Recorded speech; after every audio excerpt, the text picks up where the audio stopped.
Welcome back to Simplified Human Physiology for 9th and 10th grades. This will be part 2 of our 4th module, which is called Take a Deep Breath. And as you might guess, it's all about how we breathe, the lungs, respiration, and so on. All right. So as we follow the airways down into our lungs, we eventually come down to the air sacs, or the alveoli. And here's a bronchiole leading down to the air sac, the air sacs. And like we said yesterday, this bronchiole is extremely thin. In fact, I'm going to lay a piece of spaghetti right over the picture here so you can see that's about 1 millimeter across. And that's how thick we're looking at right here, 1 millimeter, okay? So you can see how tiny these air sacs are.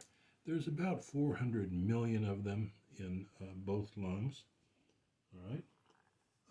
And if we took them out just like we did with the small intestine and we laid them out flat and we ironed all of the air sacs out as flat as could be, they will occupy a space about the size of a third of a volleyball court, all right?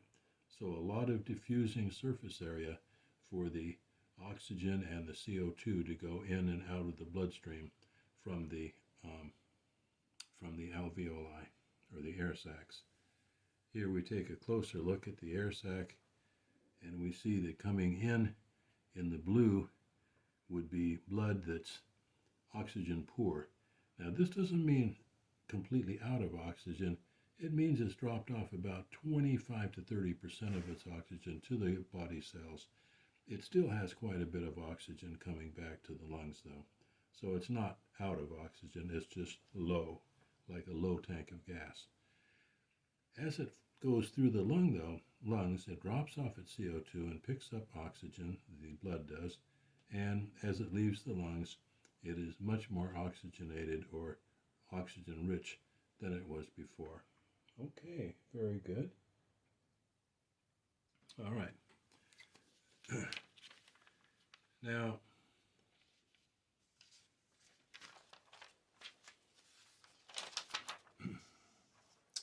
this is a nice shot showing the blood vessel. Here's the alveolus, the air sac. Here's the blood vessel. Of course, it's not quite as large as this. It'd be smaller. And in the blood, of course, are the red blood corpuscles, RBCs. And here in the air sac, the alveolus, is where we get the exchange of gases. And we have oxygen passing from the alveolus into the red blood cell to be carried to the body cells. And we have CO2 from the RBCs going into the air sac and then breathed out with our breath. What determines which way the oxygen and CO2 goes? Simple diffusion. If there's more oxygen in the air sac, it'll diffuse out into the red blood cell. If there's more CO2 in the red blood cell, it will diffuse into the air sac. Simple diffusion. Okay.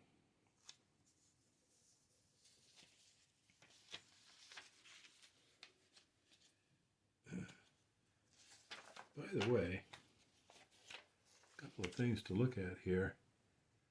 We looked before at the bronchiole coming down into the air sacs, the bronchiole right here. The bronchioles is what's caused asthma. If the asthmatic person breathes in a certain amount of dust or pollens or germs or anything that irritates the bronchiole, it'll go into spasm. It'll go and sort of close down. And that, of course, will reduce the amount of oxygen or airflow coming through the bronchiole.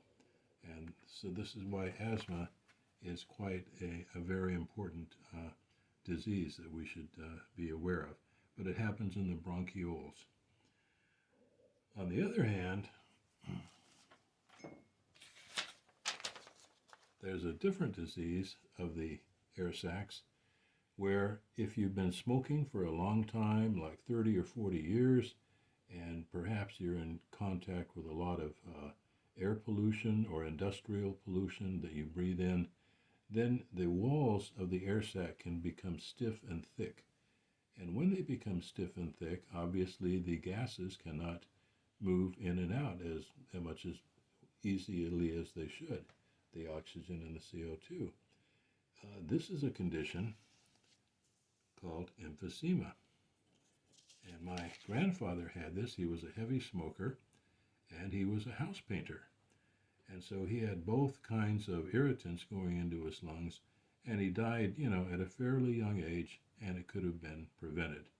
Emphysema, where the air sac has been thickened and stiffened and doesn't allow the gases to pass through.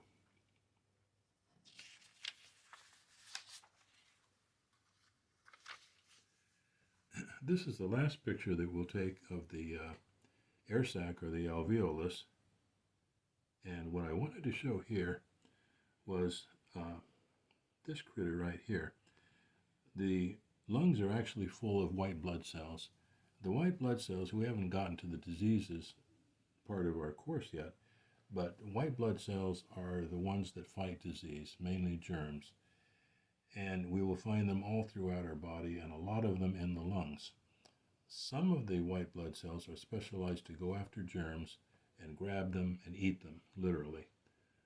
Other white blood cells are more like scavengers, and they kind of roam around inside the alveolus looking for waste products and debris and trash, sort of, to kind of gobble up and eat and get out of the way. So this is an example of a white blood cell, and when we get to the part of the course about diseases, we'll go into much more detail. Okay, we're going to switch gears a little bit now and talk about some laws of the universe. So, I have a little quiz for you here. Here we go. Okay. I want you to look at this picture right here. We have two containers that are the same size. They're next to each other. In fact, they have the same wall here separating them. They're both full of oxygen, except this one has 100 amounts of pressure of oxygen, and this has 50 amounts of pressure of oxygen. So much more pressure in here, about half the pressure here. Now, if I leave these to themselves, as long as this partition is here, what do you think will happen? Well, the answer is nothing. They'll just stay that way. But what if I do this? What if I make a hole right here so that the two gases can intermingle? What do you think will happen? Well, if you said that more of the gas on the left side is going to pass through the hole to the right side, you are correct. The golden rule here is that gases always move from a place of high pressure to a place of low pressure, not the other way around. And most of the gas in this side will move to the right side until we have equal pressures in both sides. In this case, it'll be about 75 amounts of pressure when the gas gets finished moving. As you can see, this is another example of diffusion, okay? But it applies to gases also. Let's take another little quiz over here. Here we have the same setup, two containers of gas with a partition or a wall, only this time we have 200 amounts of pressure in this side and 50 amounts in that side. If I make a hole here so the gases can intermingle, what do you think will happen? Okay, well, we already said that the high power gas is going to move, high pressure gas is going to move from the left side to the right side. That's true. But is there anything else that will be different from this other picture? Well, it's going to move faster. because the greater the difference between the gases pressure, the faster the gas is going to move. So in this picture, the 200 side gas is going to move much faster through this hole to get over to the right side. Okay? Now, a couple more little quiz questions for you here about the laws of the universe. Here, we have a container of gas with so many molecules. Let's call the gas oxygen. It doesn't really matter. What's going to happen if I keep the same amount of gas, but I enlarge the container like this? The same amount of gas, but I enlarge the container. What's going to happen to the pressure? Do you think it will go up or down? Well, it'll go down because these little molecules have further to go in order to bounce off the sides of the container, which means they will have less pressure. Okay? So the golden rule here is if you have a set amount of gas, but you enlarge the container, the pressure goes down. Let's take a look at this last little quiz over here. In this case,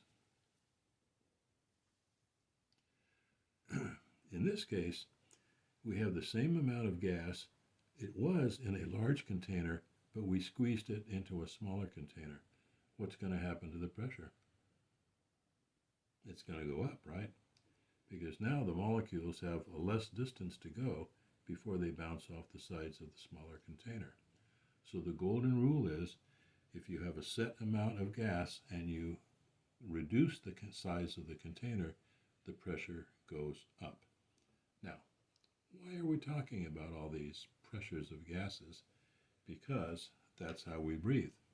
Let's take a look.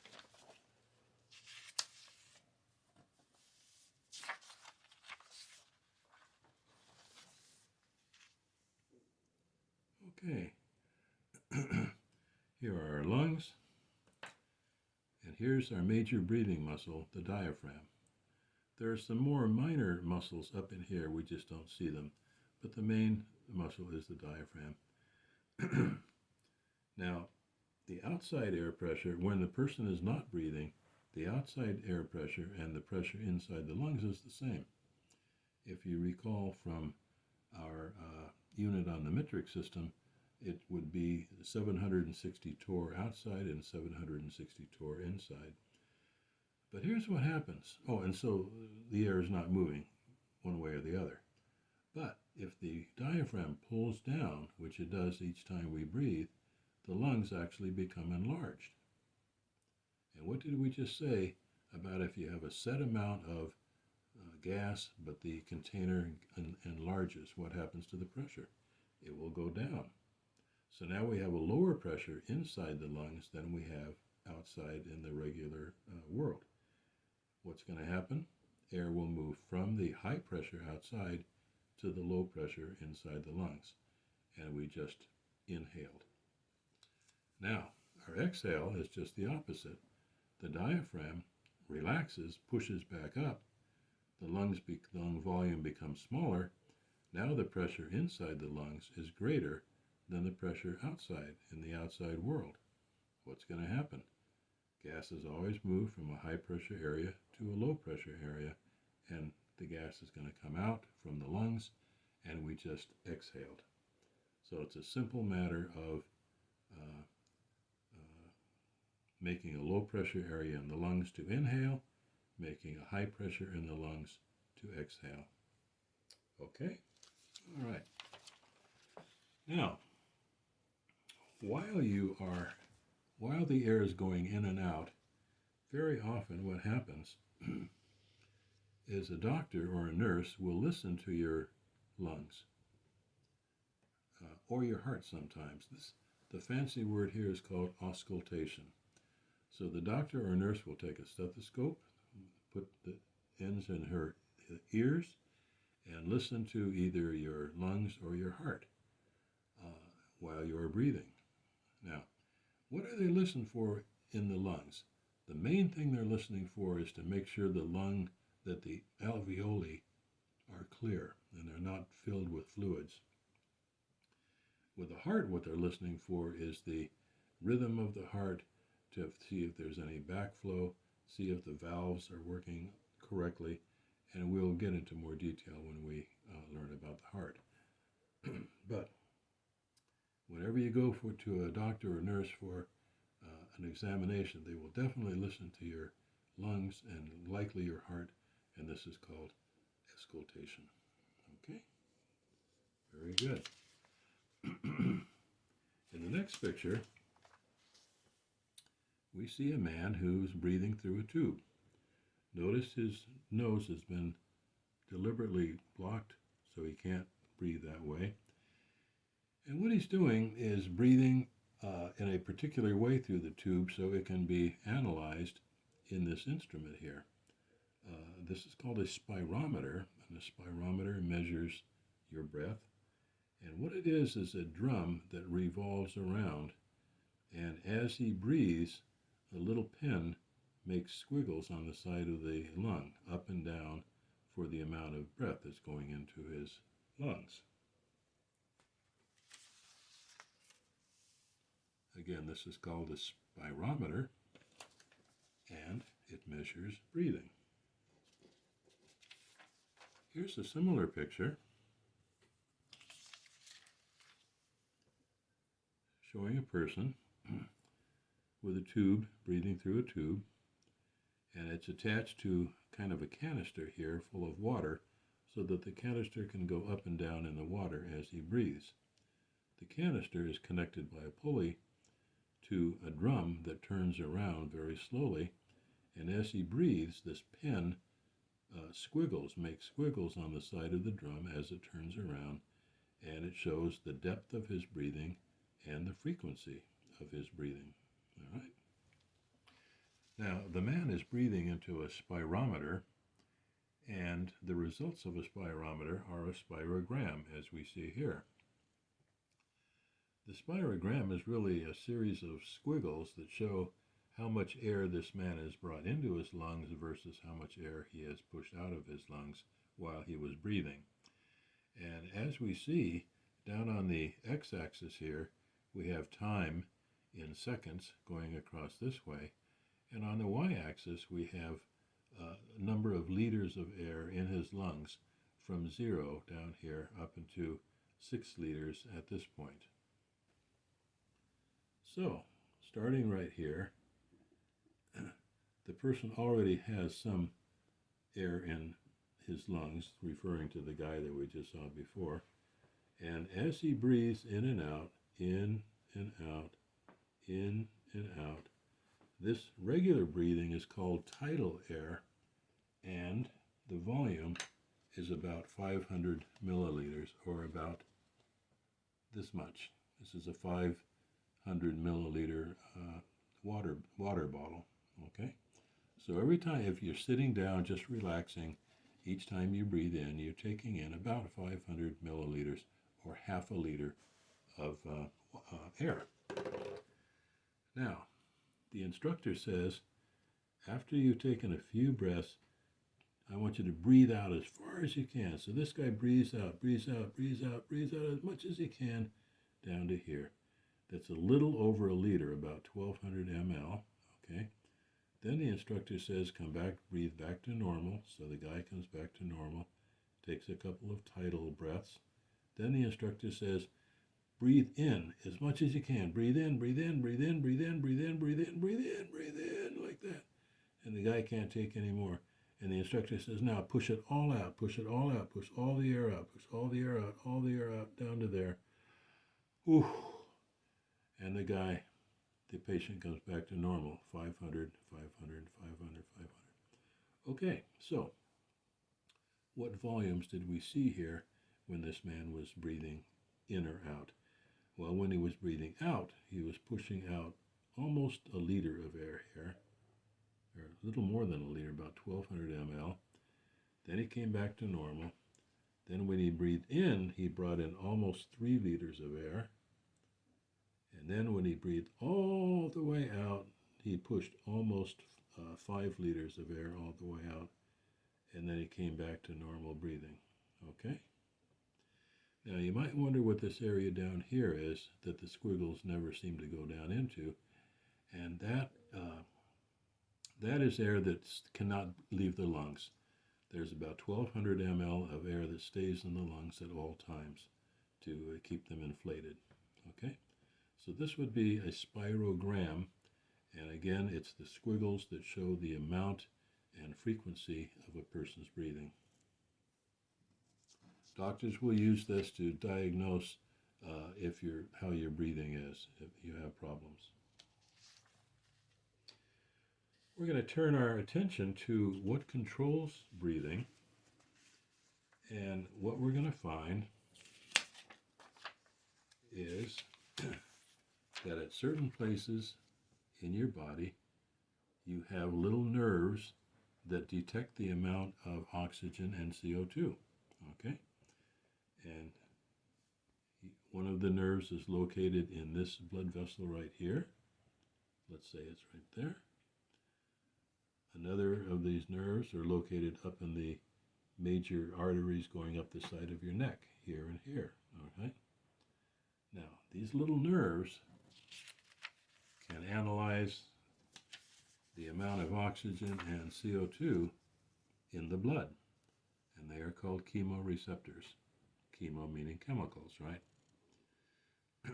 When the amount of oxygen and CO2 in the blood is detected, the chemoreceptors send a message up to the brain, and the brain, the respiratory center in the brain, decides whether to increase the amount of breathing or slow it down. Okay? When we get to the module on the brain, we'll go into detail about the respiratory center. Okay?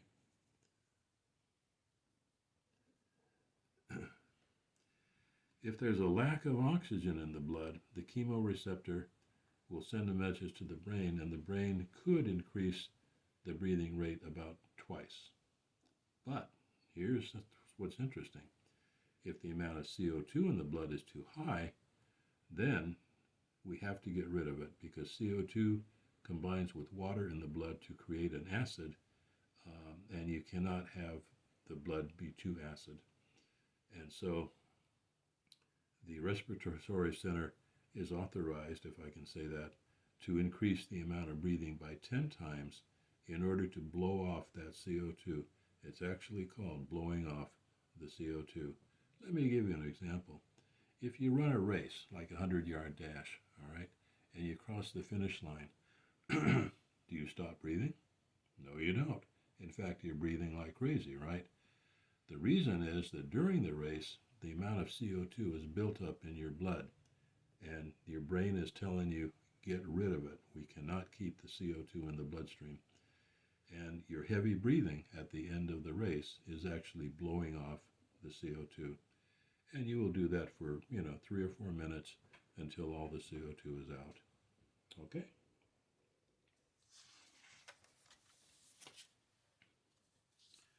Another very interesting thing about breathing is rescue breathing. Now, what is rescue breathing? This is where you try to save somebody who is not breathing, and you breathe into them. You exhale your breath into them. This can be a person who is near drowning. This can be a person who has inhaled smoke at a fire, and maybe the firefighter is blowing air into that person's lungs. All right. This can be a person who's had a cardiac arrest, and someone needs to blow air into his lungs. This is all called rescue breathing. Now the question becomes, what good is it to blow air into somebody's lungs if you're blowing in CO2? How is that going to help? Good question, huh? Well, we have the answer for you here.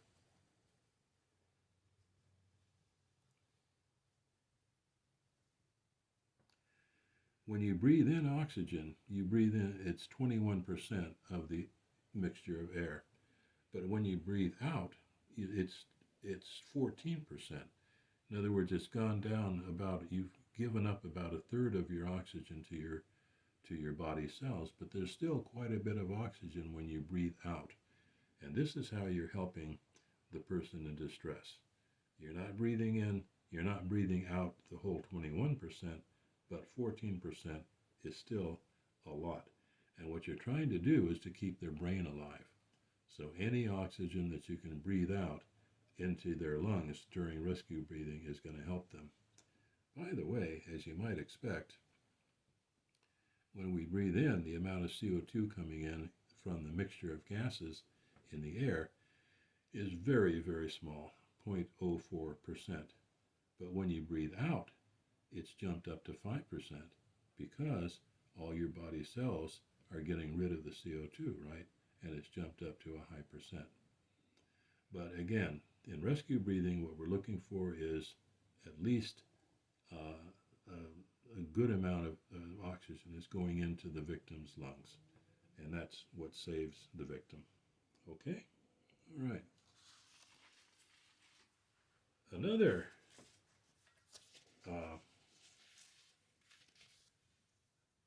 Another activity that has to do with breathing is called the Heimlich maneuver. This is where someone is eating and something gets stuck in the trachea, in the windpipe. And if they're going to choke to death if somebody doesn't do something. So what happens in this situation? Well, we're going to go back to this picture because, as you recall, this shows the mouth, and we have the esophagus, the food tube right here, right, which is where that piece of steak was supposed to go down. But this guy was goofing off, or he was drinking alcohol, but his mind was not on eating. And the piece of steak, when it came down, instead of going into the esophagus, went down into his trachea here and got stuck. That piece of steak got stuck right there, all right? Now, can this guy breathe? No, he can't, all right. And he's going to make the sign, the universal sign of I'm in trouble, by putting his hand up on his throat and saying, help me, I can't breathe. Okay. By the way, you should be sure that he can't breathe. If this person is still breathing, don't jump in and help because he's doing okay.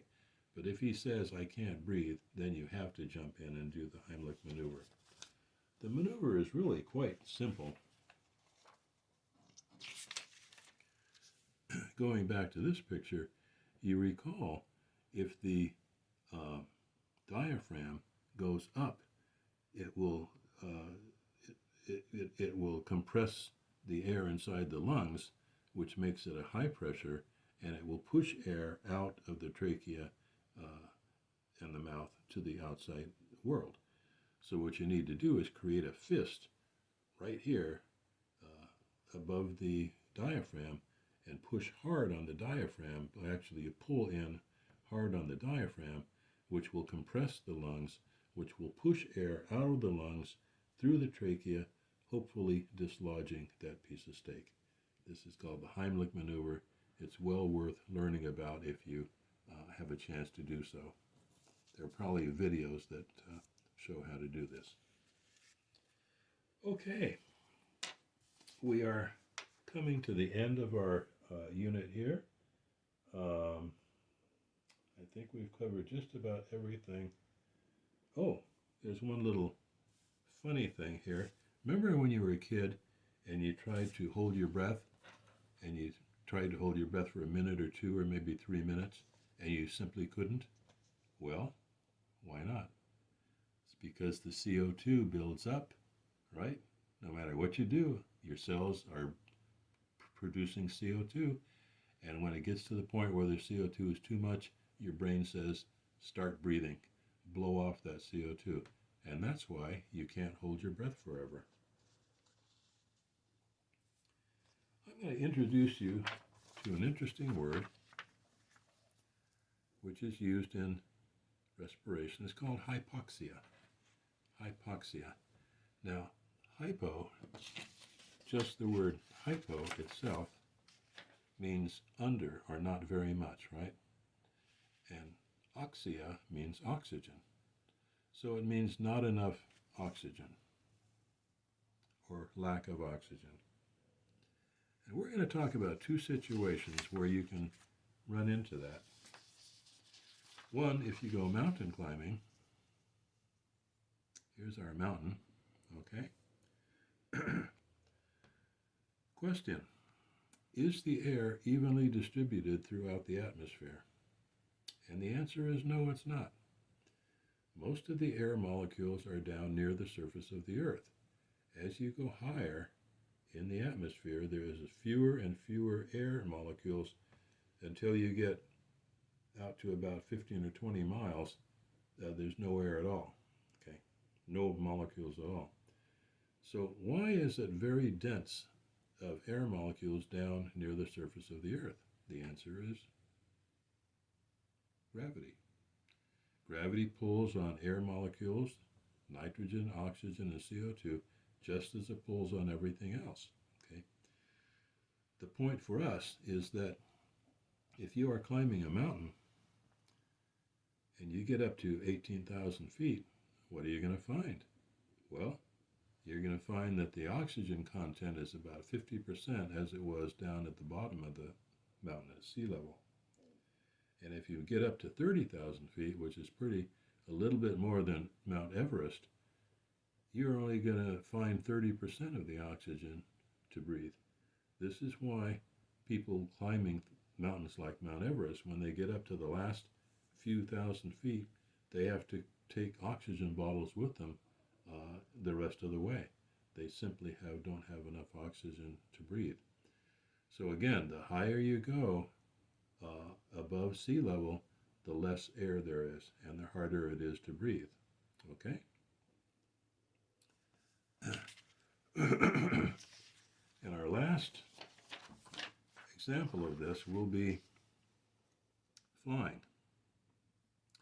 Here's a jet airplane, and they routinely fly at about 30 to 33,000 feet altitude. Now, we just saw with our picture here, if you're at 30,000 feet high, you only have 30% oxygen to breathe, right? It's the same thing here, except if you're a passenger in the airplane, the pilot blows air into the cabin of the airplane in order to boost the amount of air inside. So if we actually measured the pressure of the air, it would come to about 600 torr. Remember, the air pressure at sea level is 760 torr. There's plenty of air to breathe. But as you go higher, it becomes less. It's 600 torr inside the plane, which makes it at least comfortable to breathe because you're not running around. If you were running around, you would be out of breath. But most of the time, people are just sitting, and so it's easy to breathe. What's the air pressure outside the airplane at 30,000 feet? 250 torr, okay? That is an extremely low amount of air, practically no air at all right? Now, as long as the fuselage here is intact, the passengers are okay. But what if this happens? What if a window blows out and the air outside is free to intermingle with the air inside? What do you remember about the laws of the universe about air pressure? Air always moves from where? From a place of high pressure to a place of low pressure. And so all of the air in the plane is going to be flowing out into the outside, and everyone inside the airplane is going to suffocate. Now, this is very unlikely to happen because as soon as a window blows out, the pilot will take the airplane down very quickly to around 12,000 feet where everybody can breathe. This is why oxygen masks drop out above the passengers so that they can breathe for the few minutes that it takes for the pilot to go down to 12,000 feet. Okay? One more interesting thing about this situation that I just cannot, that I have to bring up, and that is temperature. I know we haven't talked about body temperature yet, but heat moves in the same way that pressure does. heat will move from a place of high temperature to a place of low temperature.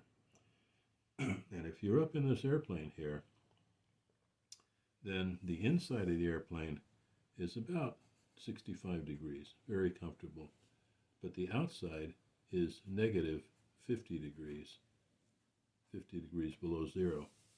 Now, what's going to happen if this window blows out? Heat's going to move from a place of high temperature to a place of low temperature, and the heat's going to rush out of the airplane, and everybody in the airplane is going to freeze to death unless the pilot gets down to 12,000 feet very, very quickly. And with that, we're going to leave the respiratory system. I hope you've enjoyed learning all these interesting things that you normally do not learn about in a textbook. And I will look forward to seeing you at our next module. All right, take care, and we'll see you then. Bye.